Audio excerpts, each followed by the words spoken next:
Welcome to the Transforming Trauma podcast. Transforming Trauma is presented by the NARM Training Institute. I'm your host, Emily Ruth, and I'm so glad you've joined us today.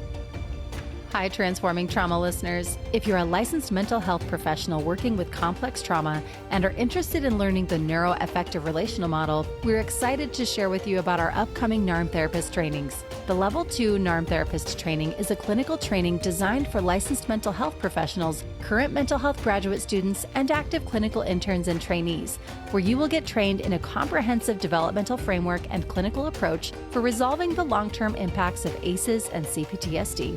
As you are learning and integrating NARM, you will receive individualized support from a team of skilled, passionate, and supportive trainers led by NARM senior faculty Brad Kammer.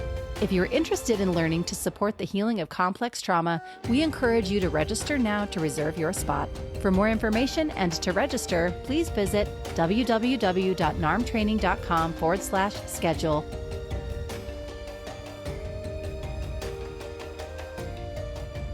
And now for our interview. Adam Angel is a clinical social worker with over 15 years of experience working with youth, adults, and families. Adam obtained his MSW at Howard University in Washington, D.C., and he specializes in working with developmental trauma and paternal mental health. He also facilitates a number of multi-stage fatherhood groups online. Adam lives in Silver Spring, Maryland, with his wife, 2 kids, and their dog. Please enjoy this conversation with Adam Angel. All right. I'm looking forward to this conversation today. I'm here with Adam Angel. Welcome to Transforming Trauma. Thanks for having me. Yeah, I'm so happy for you to join us. You and I had an opportunity to connect briefly last week, and I have so many questions I'm looking forward to exploring with you today. But to start, I'll ask you, what is it that you would like listeners to get out of our conversation today?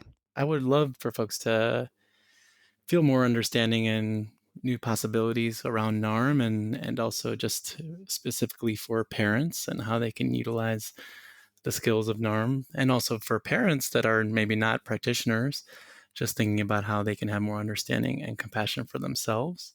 And then I think if more specifically for fathers in particular, that's been a lot of my work. Great.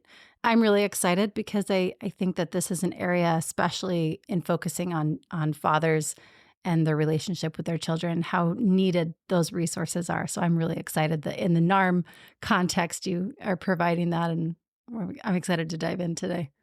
So if you wouldn't mind just telling us a little bit about yourself and where you are, where you're located, what kind of work you're doing. Sure. I'm in the greater Washington, D.C. area, specifically Silver Spring, Maryland, and been working in the field of sort of social work and so on, I guess 18, 19 years. Most of that time was in nonprofit world doing community work.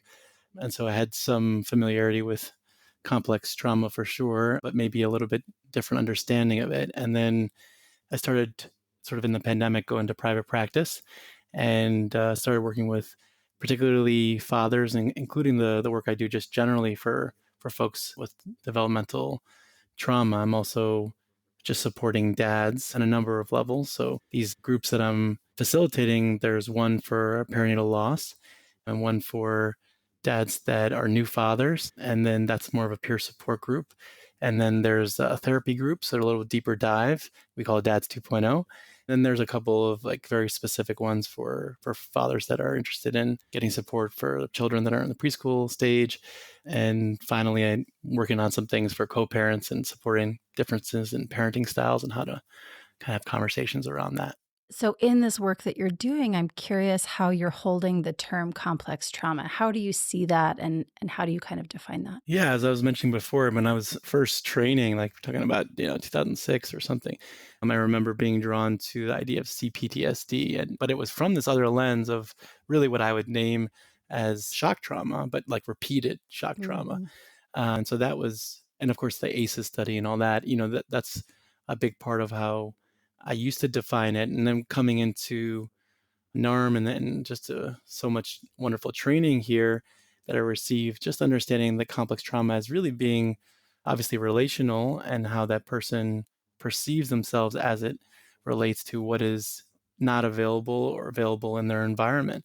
And really just thinking about this more broadly, even to the point of, as we talk about men, the impact beyond just the family itself, but also in the community, and how an example would be around masculinity and how that's held and how that impacts us Mm. and as men and so on. So that's a little bit of my view on it. And can you tell us really what led you to doing this kind of work and working with complex trauma? Yeah, as I was doing my work in community work, I was doing some rites of passage work for young men Mm. over the years. And then as I was thinking about doing groups, basically there are a couple of different reasons, but one is that we lost in our first pregnancy pretty late, and so it was a stillbirth, and this really impacted me in terms of the support that wasn't available for men, in particular.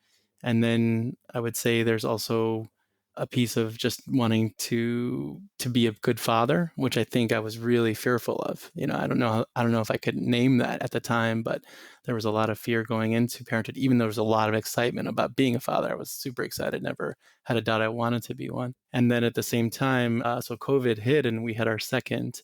Mm. And at that time, as we were going through so much at once, I also was training in somatic experiencing. And I think some of the things that I knew, so maybe on the surface level about attachment and so on, somehow deepened for me. And a lot of the personal work, the internal work for myself, really spoke to what I think I ended up seeing as like what may be needed for others. And so, there was a lot of grief there for me of what I didn't know before, how I may have shown up for my daughter in her first years, thinking about, okay, how do I do this better? And then as I was doing that, I was like, oh wow, I'm sure not only is it COVID, but also this informing me of like, we need to do something here. I need to do something. So, put it out there. Didn't know if it was going to work. So starting my private practice at the same time, and kind of just built from there. Mm. I'm just thinking of all the folks who during COVID, so many people were looking for resources and needing resources. And that particular topic and demographic, folks that you were working with, I'm just imagining the gratitude that folks are having, finding a resource like that. Wow. So you mentioned that you got NARM trained at some point. So what led you to get trained in NARM? I remember finishing the first year of SE and thinking like, this is great. And I feel like there's something that I also want to pursue that was different. And it was actually I think it was at the bottom of an email for somatic experiencing. And I was strongly considering internal family systems as another option in terms of my training. And when I watched whatever it was, the intro that kind of like let you know what ARM's about, it just spoke to me on like a visceral level, and I said, okay, this is it. Like, I just don't know that I knew what I was looking for fully until I watched that. And then sort of subsequent trainings, each one sort of building on themselves the same answer of like internally just this yes. Mm. And I also feel like I was lucky in terms of timing because we were in COVID, and so there Yeah. was this availability to do it online, and I Yeah. was like part of that, which was really nice. Wow. How did you move into working with fathers and this grief piece? Well, I actually just put out like general stuff, and the joke is that when I put out like things for dads, I think I got like 1,000 emails from wives and clinicians, and Mhm. none from fathers, and Mm. no follow up either. And so I was like, how do I get in here? And so we have a place called the breastfeeding center here of Greater Washington. It's a fantastic place for antenatal and prenatal classes. They didn't have anything for fathers, and they Mm. were looking for something. And I brought to them like this 10-week curriculum that I'd made during this time for new dads. Again, this is a peer support group, so it's not like deeper dive. I'm not necessarily using NARM here. It's more just like, every session we're talking like processing the birth in the first session, the second, maybe PMADS, which is sort of like all the mood and anxiety disorders that occur maybe for them, for others, and so on. And so each session was very structured, and in some way it mirrored what I thought I was needing to give the men there, was also showing up for me and my vulnerability or lack thereof. And so my personal work has sort of Mm. mirrored as I've been able to be more vulnerable in myself and have that availability for my clients. I've also been able to deepen the groups.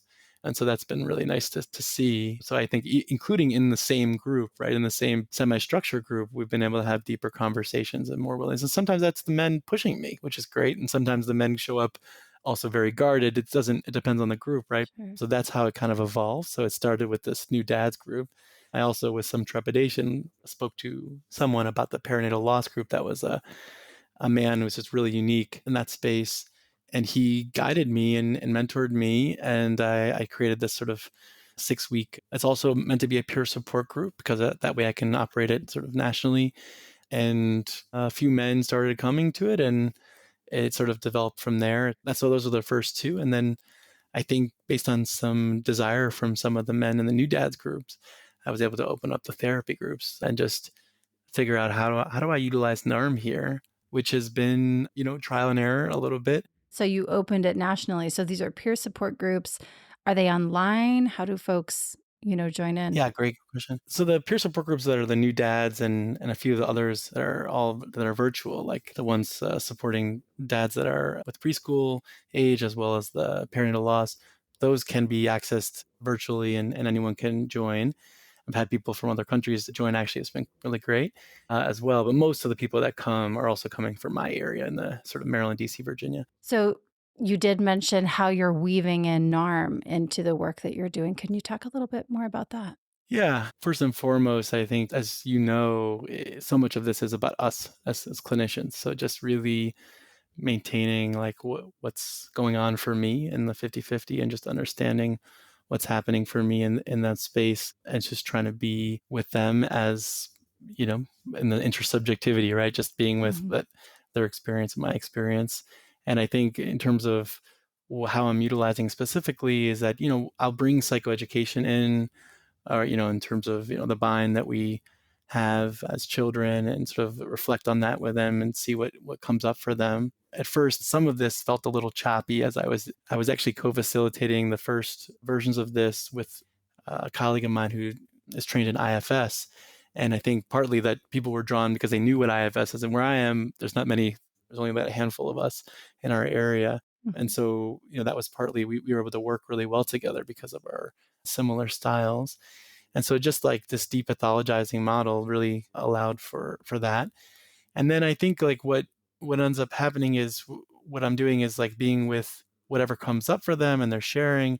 And then I'll ask, if almost like in a fishbowl style, like if I can be with it a little deeper, if it's okay to be here for a little longer, just me and that person as other people take in what's happening between us. Mm. And so sometimes I'm able to get to all the pillars, asking many times, like just helping them, but through this clarification process, through the intention process, as you've done today with me, Mm. and thinking about like, what is it they really want for themselves?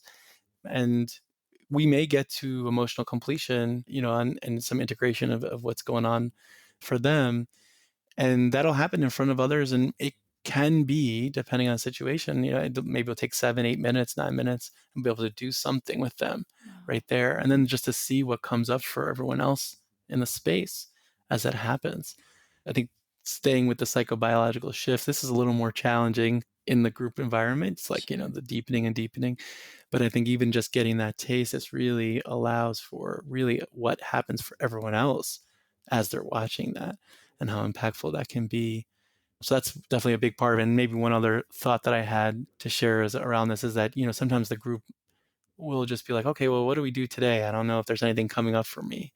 And I'll say, well, I'm wondering for everyone, as you came here today, what you're most wanting for yourself if you were to reflect on that. And that can be really just restart the Mm. group almost, just to sort of it reorganizes everyone. Okay. Yeah, I'm just feeling appreciation right now again for the work that you're doing because I'm thinking about those moments when opening up and just sharing and the connection that can happen between the group members and how Mhm. valuable that is in that setting. I too have had a loss, Oh, my lost twins, I'm sorry. and having experienced the group process like that. The groups I was a part of weren't NARM groups, but I'm just thinking of the vulnerability. I would be happy to talk more deeply about that too. I think it's really, why should we hide it? Go away from it. I think it's Yeah. exactly what someone might want to hear. Yeah. And it's, for me, it's been almost 14 years. So these aren't tears of, it's not fresh. I'm really in this moment feeling so much appreciation for the work that you do.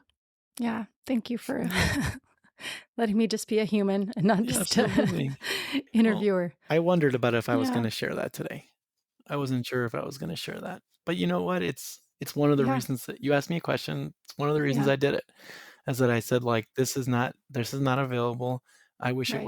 it had been available. I might not have gone, to be honest. I buried my shit so deep. As we often do. I was so Mhm. well, yeah, I Mhm. just couldn't handle it. It was very hard, but Yeah. Yeah, it's just again, like I said, it's been 14 years for me, so it's not the grief isn't as fresh, but when I hear of folks who are going through it and it is fresh, knowing when they have resources is so there's a healing quality to that for me. yeah, I think it's maybe helpful if I share a little more about my personal Please, experience and just please. we were at around 20 weeks and um we understood that there was something wrong, and then sort of that process of understanding and one not knowing, and I'm blocking off all my emotions, and I'm trying to steel myself, steel my partner. These are all very common Mhm. for men. And then eventually when we find out, we're actually learning like that our baby would be unable to do anything for themselves, that they were essentially their brains hemispheres had never separated.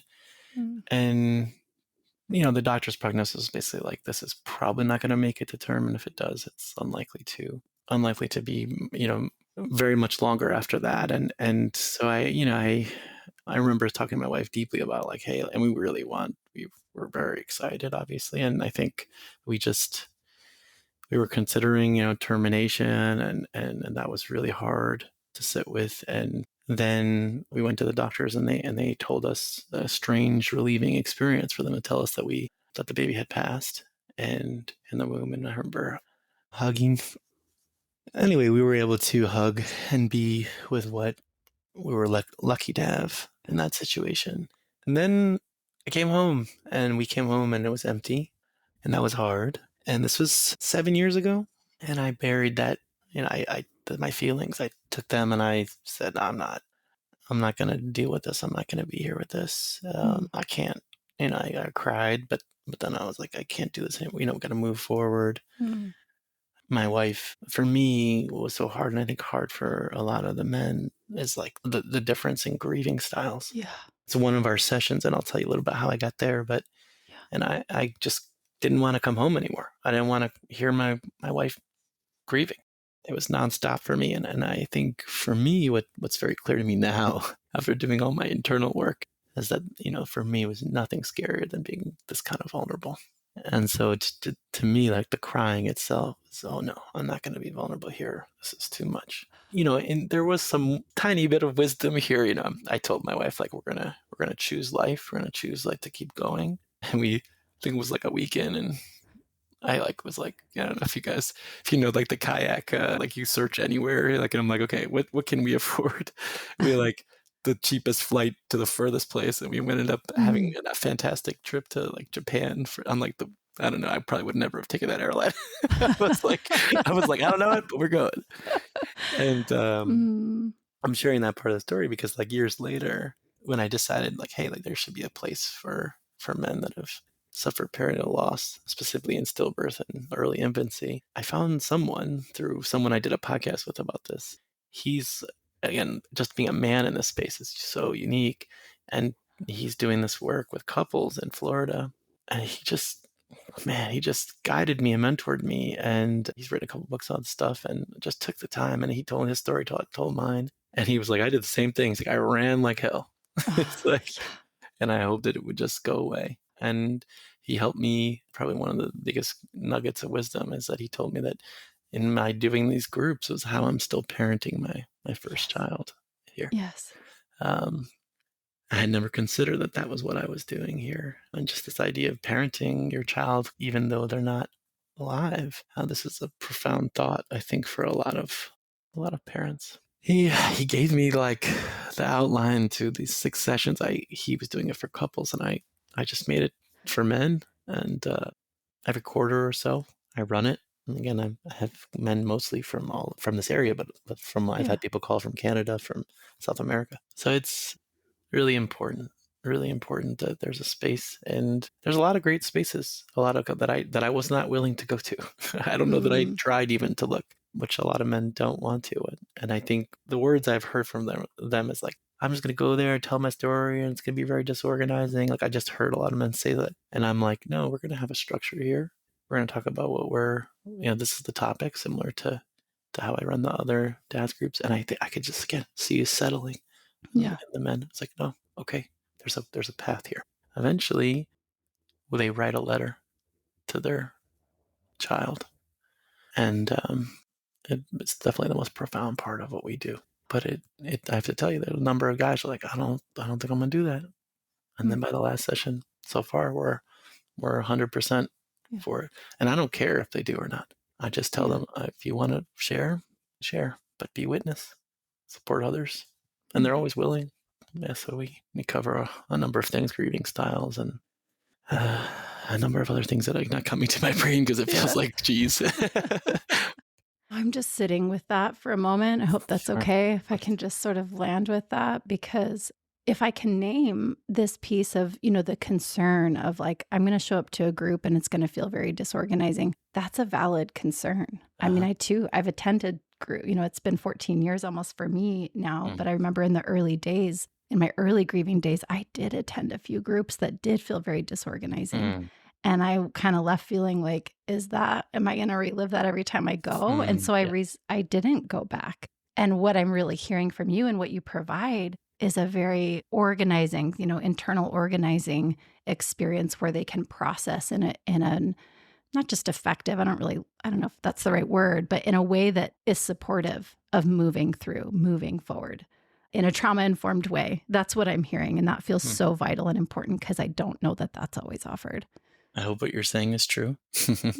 And I also know that some of these couples work, and it's fantastic too. And a lot of the men that have come have talked about going there too and getting something out of it, but at the same time, needing another space or similar idea of, they're taking up room for, that their wife needs, or that they feel responsible if they were to take up that room. And then, I just remembered another, some of the curriculum, but one of them is that we bring in the doctor who's someone close to me and my wife who gave us his phone number, his personal cell phone as we went through what we went through. He's a perinatologist. And he comes, and we do this at night, because sometimes people have kids. And a lot of these groups happen at night, by the way, 8:30 to 9:30 at night, Eastern. So the doctor will come and he's still at work. He's like he's just a hardworking guy. And he shows up and he answers the questions for the men. And it's so interesting because people have so many negative and sometimes positive, but negative experiences with the medical system in those moments. And I think part of that, and I talk about this in one of the sessions, is sort of like villains and heroes. Like that, we almost it's like we need someone to project some of this anger onto, because it is so much to hold. And I remember, we had someone, God bless her, she tried her best. She walks in and didn't know that we had lost. They have I'm sure you're familiar, the butterfly on the door when you've lost. And she walked in and she woke up my wife to give her something. This is in the middle of the night. And she's like, don't worry. It's no big deal. You have your child. You'll be, and just and I remember just taking off and going in on these people and just being but I villainized her, but she was, it was 2 a.m. She's just a person, but we share those stories, and it's useful to be able to share and see that there's some patterns to what's happening here. So again, then you get to ask the doctor who's really empathic and present and say, hey, what's the chance that I would like to have another baby?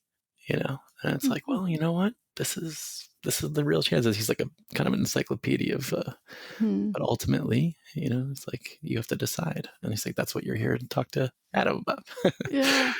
So we kind of complement. So that's nice. And again, this is ideas of my colleague who mentored me and supported me.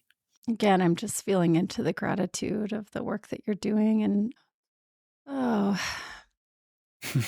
so you talked about creating these spaces coming out of 2020. And I'm just thinking back, my own experience of 2020, how disconnected I felt, from even just from my neighborhood. I felt like people weren't out in their yards. We were all kind of hunkered down, and how challenging that must have been for you, bringing home a newborn and then immediately feeling this disconnection.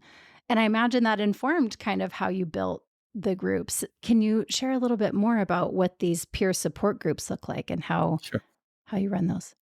Yeah. So I'll go, maybe I can go through them quickly for each one. Yeah. with the 10 session new dads groups, the men are coming in just like essentially intentionally looking for a network. So they're actually looking for friendships as opposed to say the therapy, we're intentionally not doing friendships. Yeah. So they're usually from the DMV area and they're going to have a topic every session. So in the very first session, what we do is, we're just first getting connected and then to talking about sort of their experience in the journey to have their child. But for many men, even this word journey, as I said it, I kind of smell because a lot of women see it as a journey in a different way, whereas some men do. But a lot of men, if not all men, feel, like the point of really like to process is really from the birth. And so while there are men, I have a number of men in my area because for a number of reasons that have also experienced and had to go through IVF. So sometimes they bring that up. But essentially what we're just checking in with is like, how is it to get through that, And so what really usually comes up is sort of the process of having gone through birth. And what I want to make sure that people know, if they're not aware, is that men suffer a lot of post-traumatic stress after the birth. And I think it can be really dismissed outright because of, they're not the one, quote unquote, having the baby. And I want to just note that, like, there's a lot of things at play here. One, you have the medical system, which is really challenging to navigate. Even if everyone does a great job, it's just hard. Yeah. Even if there's no complications in the pregnancy, it's still painful and new, and all these decisions. And then you have the responsibility, which I think you'll recognize from a NARM language, like where our fathers will take or allow in all this responsibility on themselves for the pain that their partner is experiencing. And I think that makes a lot of sense as it lines up with the protector part of what comes up for a lot of men in terms of what we see as part of our role. And it's not that I don't think we should negate and say like, that's not what you should do, but it's to notice the difference between what you can, as and what is just, harming you from what you're wanting. And so just thinking about that and being that with that, the guys, I've just worked through so many, processing the birth with so many men. And it just so happens that my trauma was around our loss, but the two living children that I have, we happen to have very good, and then again, I just want to say that, like, even when there's no complications, a lot of men feel like, and I remember watching my wife getting her epidural and just feeling like so uncomfortable watching that. And some men even get removed from the room. I don't know if people are aware of that because there's some rules in certain hospitals, especially around that point. And then of course, if there are complications, just thinking about the loneliness and the helplessness really is the word I'm looking for, when your partner and potentially your child is being wheeled off to do what's considered to be like somewhat normalized, like cesarean. And so it's just like, and what about those moments? And so I've had guys which kind of be frank, just surprised me, who broke down in the first session. And that doesn't happen regularly, but it did a few times. And I'm like, just like, there's no space. And I think the way that men, again, putting this on themselves, they don't feel that they can take the space because their partner has done so much and continues to do so much.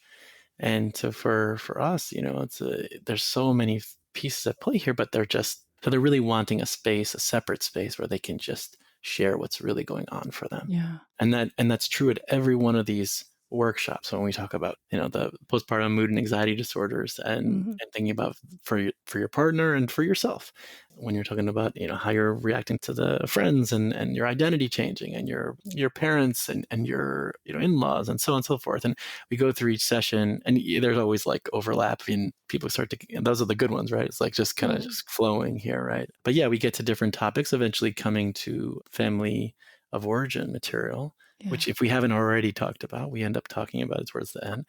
And thinking about going forward as we're ending these 10 sessions, we do a rites of passage program, kind of like a protocol, which is like, just thinking about what it is they're committing to themselves, to each other as men, and to their partner, and to their child. And so just, this is something I pulled from the nonprofit world, So just that's essentially the 10-week sessions. And then the therapy, I think, where we're just seeing whatever comes up. These are guys with kids from all ages. Most of those people are from, early to the baby just being born to all the way to usually 5 or 6. Those are the majority guys in the therapy group. So we have a few that have Mm. older kids, and they like it too. It's just that space again to like process. One of the dads said, "I like this place because I get to dump in here and not." And I'm always being told that there's no space. That I have to dump out. Yeah. So this is my place to dump in. Yeah. Yeah, I'm just while you were talking, my heart just kind of cracked open this piece about, well, even just this last thing that you said about men feeling like this is a place that feels safe for me to share openly about what's really happening.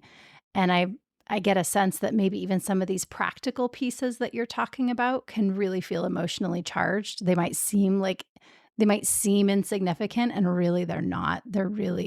They hold so much weight there. And that's what I'm really hearing, is that you're providing a space for them to bring all of themselves, all of their experience, and how beautiful that is. Yeah. Yeah, to your point, like, we have a session on sleep and a session on feeding, Yeah. but like, of course, there's some interest in the education, and then like they're appreciative of those pieces, but it's like, hey, this is just hard.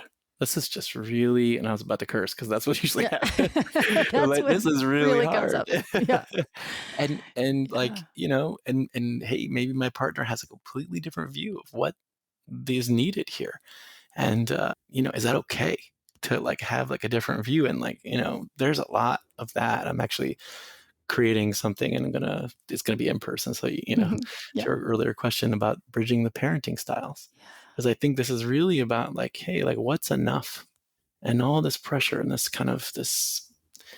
overcorrection, for lack of a better word, in parenting. It's not Yeah. that I'm a Dr. Becky fan. Mhm. I'm very thoughtful with my kids, and also like sometimes I put too much pressure on myself. Mm. Sometimes I just need to be with like, hey, like I can't do anything about it, and this is as good as I can do right now, and there's some grief there, and so that's part of what we're doing too. It's just like, Mm. hey, this is hard for you, and it's not supposed to be done with two people.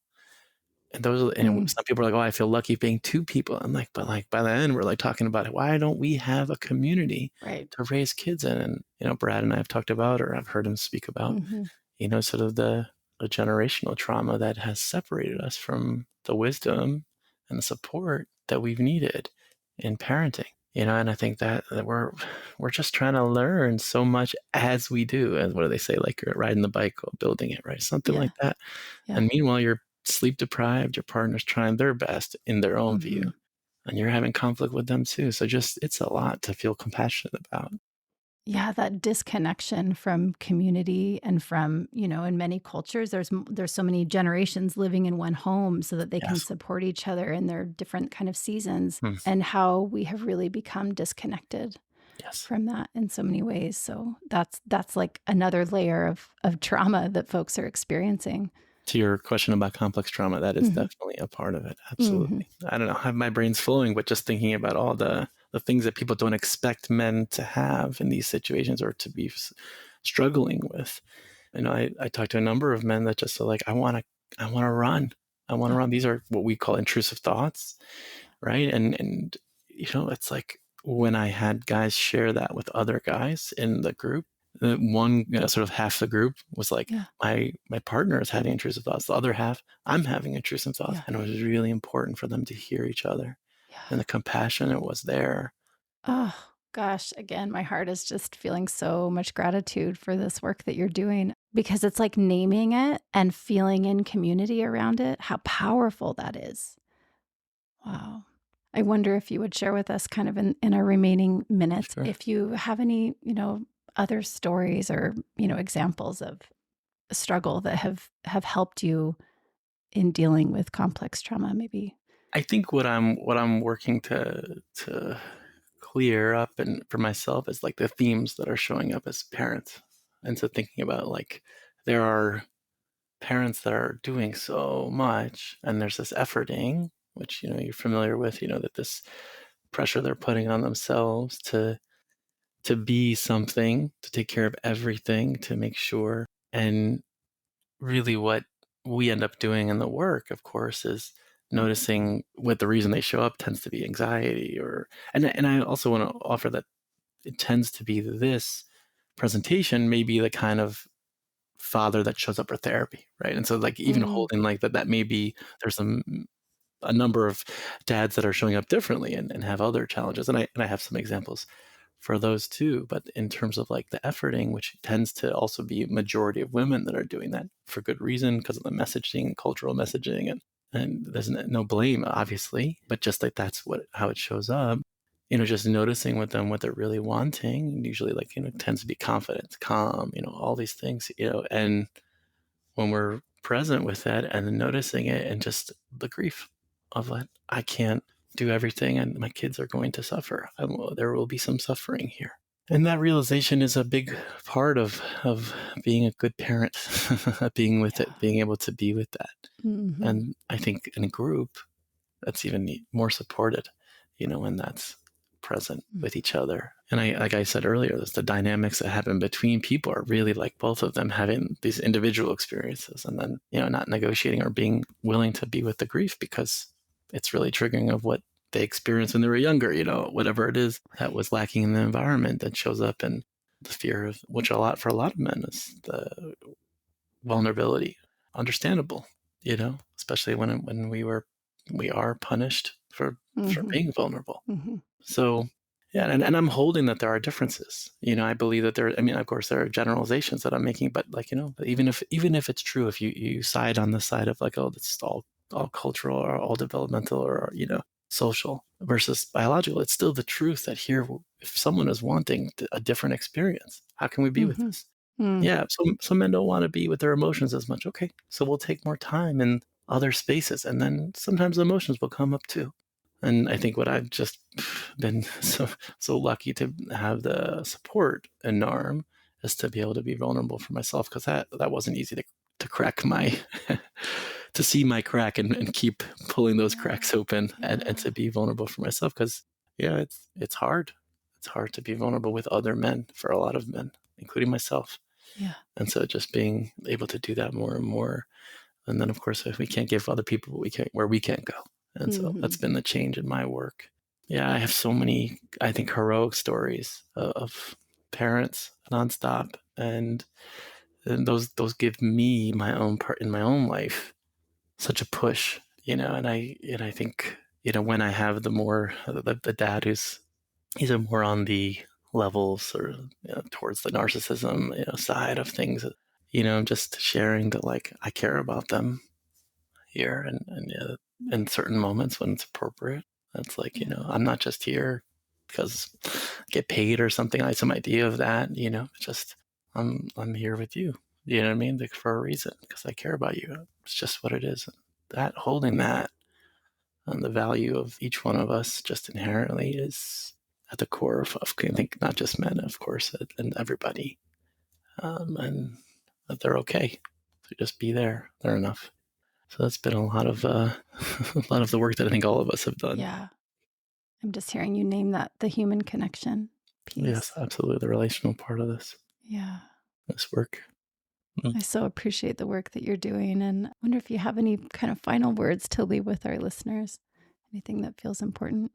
I think just that if you're, for clinicians, just I think NARM's doing enough, so I don't need to tell them what to do. I think they're doing fantastic work, and for parents, I think we've said a lot here of like how to be compassionate for themselves in the process as they notice what comes up for them, and it's nothing like having a kid to show you all the things, to show you all the things, and have a space to like, more and more creating your community. I think this is sort of outside of our NARM work here, but like part of what I'm trying to do also is figure out how do we create more of a community that's deeper, right? That demands more of each other, through friendships, sort of a chosen family, and thinking about how to bring people in intentionally.